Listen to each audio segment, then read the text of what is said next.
بسم اللہ الرحمن الرحیم وبہ نستعین وبعد۔ محترم ناظرین، کل سے بارش کی وجہ سے جو حالات ہمارے علاقے میں خراب ہوئے اور جو تباہیاں ہوئی، جو نقصانات ہوئے، اس پس منظر میں دو باتیں ہمارے لیے سمجھنا ضروری ہے۔ سب سے پہلی بات یہ ہے کہ اس طرح کے حالات کیوں پیش آتے ہیں، اور جب کبھی اس طرح کے حالات پیش آئیں تو ہمیں کیا کرنا چاہیے۔ قرآن مجید کا مطالعہ کرنے سے یہ بات سمجھ میں آتی ہے۔ قرآن مجید کا ہر طالب علم اس کو جانتا ہے کہ لوگوں پر جو بھی حالات آتے ہیں وہ ان کے اپنے اعمال کی وجہ سے آتے ہیں، اس لیے کہ اللہ تعالیٰ فرماتے ہیں وَمَا أَصَابَكُم مِّن مُّصِيبَةٍ فَبِمَا كَسَبَتْ أَيْدِيكُمْ وَيَعْفُو عَن كَثِيرٍ، کہ تم کو اللہ تعالیٰ کے فرماتے ہیں کہ اے لوگوں، تم کو جو بھی تکلیف، جو بھی مصیبت، جو بھی حالات تمہارے اوپر آتے ہیں، یہ تمہارے اپنے اعمال کے کرتوت ہیں، اور اللہ کا معاملہ بندوں کے ساتھ جو ہے وہ عفو درگزر کا ہے۔ اللہ بہت سارے گناہ ایسے ہی معاف کر دیتا ہے، اور اگر اللہ جو ہے بالفرض لوگوں کی ہر گناہ پر پکڑ کرنا شروع کر دے تو پھر دنیا میں کوئی انسان باقی نہیں رہے گا۔ وَلَوْ يُؤَاخِذُ اللَّهُ النَّاسَ بِظُلْمِهِمْ مَا تَرَكَ عَلَى ظَهْرِهَا مِن دَابَّةٍ، کوئی نہیں بچے گا، سب کے سب ختم ہو جائیں گے، لیکن اللہ تعالیٰ ایسا نہیں کرتے۔ اللہ تعالیٰ نہ ہر گناہ پر پکڑ کرتے ہیں اور نہ ہر وقت گناہوں پر پکڑ کرتے ہیں۔ تو بہرحال اللہ کا معاملہ بندوں کے ساتھ رحمت کا ہے، عفو درگزر کا ہے۔ اللہ تعالیٰ چاہتے ہیں کہ بندہ اللہ کی طرف رجوع کرے، اپنے گناہوں سے اللہ سے معافی مانگے، اپنے گناہوں کے بارے میں اللہ سے معافی مانگے۔ اللہ چاہتے ہیں کہ بندہ اللہ کی طرف رجوع کرے، اپنے گناہوں کی معافی مانگے، اس لیے کہ اللہ تعالیٰ فرماتے ہیں وَلَنُذِيقَنَّهُم مِّنَ الْعَذَابِ الْأَدْنَىٰ دُونَ الْعَذَابِ الْأَكْبَرِ لَعَلَّهُمْ يَرْجِعُونَ۔ اللہ تعالیٰ بڑے عذاب سے پہلے، آخرت کے عذاب سے پہلے دنیا میں لوگوں پر چھوٹے چھوٹے عذابات،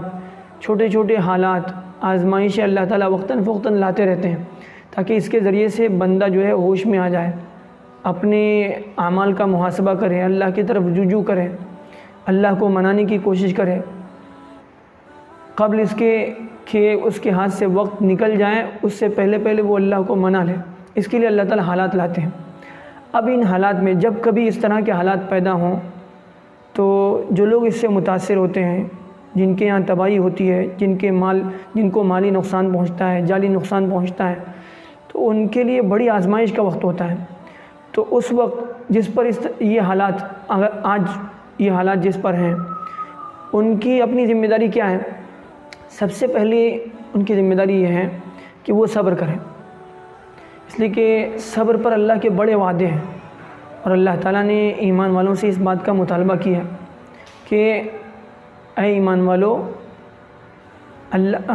تم اللہ سے مدد حاصل کرو صبر کے ذریعے سے اور نماز کے ذریعے سے۔ یا ایھا الذین آمنوا استعینوا بالصبر والصلاۃ ان اللہ مع الصابرین، اے وہ لوگو جو ایمان لائیں،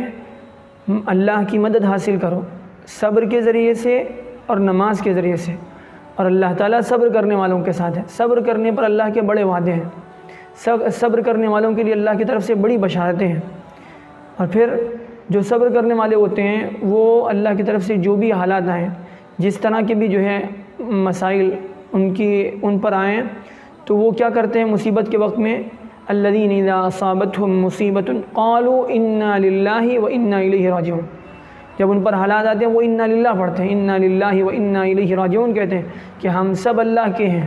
اور ہم سب کو اللہ کی طرف لوٹ کے جانا ہے۔ تو مصیبت جو آتی ہے وہ اللہ کی طرف سے آتی ہے اور بطور امتحان کے آتی ہے، اور اکثر جو ہیں بلکہ ہر مرتبہ، حتیٰ کہ حدیث میں یہاں تک فرمایا کہ مومن کو ایک کانٹا بھی چبھتا ہے تو اس کے گناہ معاف ہو جاتے ہیں۔ تو بہرحال ان حالات میں ہمیں صبر سے کام لینا چاہیے، صبر کا دامن جو ہے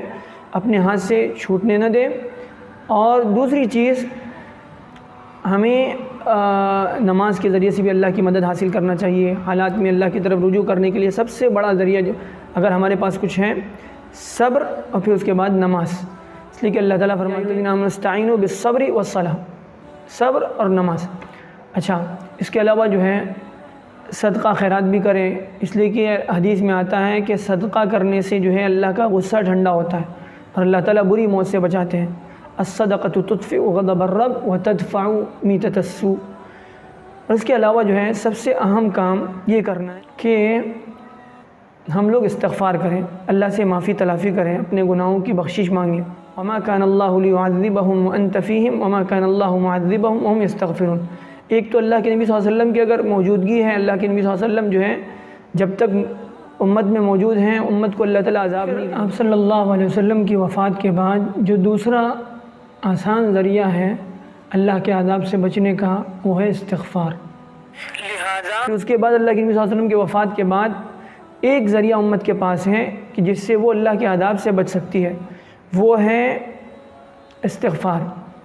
اللہ سے اپنے گناہوں کی معافی مانگنا ان حالات میں خاص طور پر۔ اس کے علاوہ حدیث میں بھی اللہ کے نبی صلی اللہ علیہ وسلم نے فرمایا من لزم الاستغفار جعل اللہ له من كل ضيق مخرجا ومن كل هم فرجا ورزقه من حيث لا يحتسب، کہ جو آدمی استغفار کو لازم پکڑتا ہے، اللہ سے اپنے گناہوں کی معافی مانگتا رہتا ہے، اللہ تعالیٰ اس کو ہر تنگی سے نکلنے کے لیے اس کے لیے راستے کھولتے ہیں اور اس کو ایسی جگہ سے اللہ تعالیٰ اس کی روزی کا انتظام کرتے ہیں کہ اس کے وہم و گمان میں بھی نہیں ہوتا۔ تو یہ جو ہے استغفار پر اللہ کی طرف سے بڑے بڑے وعدے ہیں۔ لیکن استغفار کا مطلب جو ہے یہ نہیں ہے کہ ہم لوگ صرف زبان سے استغفر اللہ کہنے ہوں اور اپنے اعمال کا کوئی جو ہے کوئی فکر نہ ہو، وہی جو ہے رفتار، وہی زندگی میں اللہ کی جو ہے احکامات کو توڑ کر کے زندگی گزر رہے ہوں اور گناہوں کے ساتھ جو ہے ہم چل رہے ہوں اور استغفار بھی کی جا رہے ہوں۔ ایسا نہیں ہے۔ استغفار کا مطلب یہ ہے کہ سب سے پہلے ہمیں اپنے گناہوں کا استحضار کرنا ہے، ہمیں اپنے گناہوں کو سوچ کر اللہ سے معافی مانگنا ہے، اپنا محاسبہ کرتے ہوئے، اور جو ہم سے کوتاہی ہوئی ہے اس کے لیے جو ہے سچے دل سے اللہ سے جو ہے عہد و پیمان کرنا ہے کہ اللہ جو غلطی ہو گئی اب نہیں ہوگی۔ اب جو نمازیں چھوٹ رہی تھی، پہلے فرائض میں جو کوتاہی ہو رہی تھی، اللہ کے حق میں جو کوتاہی ہو رہی تھی، اب اس کے سلسلے میں پکا عزم کریں کہ اب نہیں ہوگی۔ فجر کی نماز میں عام طور پہ ہم لوگوں کو جو ہے بڑا اس کا جو ہے بہت افسوس ہوتا ہے کہ ہمارے یہاں مسجدوں کا حال جو ہے اللہ معاف فرمائے، بڑا دیندار سمجھا جاتا ہے ہمارا علاقہ، لیکن اس کے باوجود جو ہے 20% نمازی بھی نہیں ہوتے، مشکل سے جو ہے 20% لوگ، بلکہ 10% کہیں پر 10% لوگ مشکل سے فجر کی نماز میں آ رہے ہیں۔ تو ان حالات میں جو ہے اللہ حفاظت فرمائے، کہیں اللہ کی جو ہے پکڑ نہ آ جائے اور ہم لوگ غفلت میں پڑے ہوئے ہیں۔ ان حالات میں جو ہے اس طرح کے حالات جو ہے اللہ تعالیٰ لا کر کے ہمیں جو ہے اپنی غفلت سے بیدار کرنا چاہتے ہیں۔ اگر ہم لوگ اپنی غفلت سے ان حالات میں بھی بیدار نہیں ہوئے تو پھر محترم ناظرین، پھر بہت خطرے کی بات ہے، بہت ڈرنے کا مقام ہے۔ پھر اللہ کی طرف سے جو ہے اس سے سخت حالات آئیں گے اور پھر اللہ نہ کرے جو ہے پتہ نہیں کس کا جو ہے ہر ایک کا وقت اللہ کے پاس بہرحال طے ہے، اور جب وقت آئے گا تو پھر اس کے بعد انسان روئے پیٹے چلائے کچھ بھی کرے، اس کے لیے کوئی موقع نہیں ہوگا۔ لہذا جو ہے آج موقع ہے، ہم لوگ جو ہے اللہ کی طرف رجوع کریں، اپنے اعمال کا محاسبہ کریں، اللہ سے استغفار کریں، اور پھر جو ہے حالات کی درستی کے لیے اللہ کے پاس جو ہے دعائیں کریں اور اپنی زندگی میں تبدیلی لانے کی کوشش کریں۔ ان حالات سے اگر ہم نے سبق لیا تو پھر